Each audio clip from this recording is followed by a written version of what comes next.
Hi yogis, Shannon here. Today's pose of the challenge is Supta Matsyendrasana, which is Supine Twist. So it's a reclined restorative pose.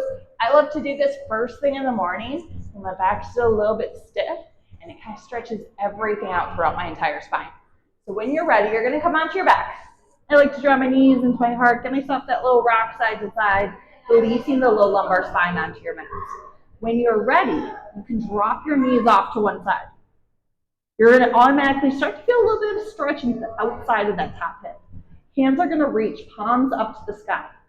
From here, if you don't have enough room, you can bend the elbows, palms up. We're going to start to feel the shoulders try to soften down to the mat. And to get that full spinal stretch, we're going to take the gaze away from the knees. And we're going to look over that opposite shoulder. As we do so, you'll start to soften. You'll use every exhale to let go of just a little bit more tension into your mat.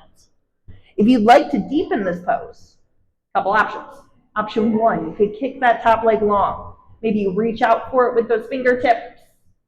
You feel a nice little hamstring stretch happening here. Option two would be to cross the legs, taking more of an eagle pose and adding more of a twist into the outside hip area. Wherever you land, try to spend 5 rounds of breath there. Using every exhale to soften just a little bit deeper into your mat, releasing the spine. When you're satisfied with that side, don't forget to hit your opposite side. All right, yogis. See you on the next day of your challenge. Have fun.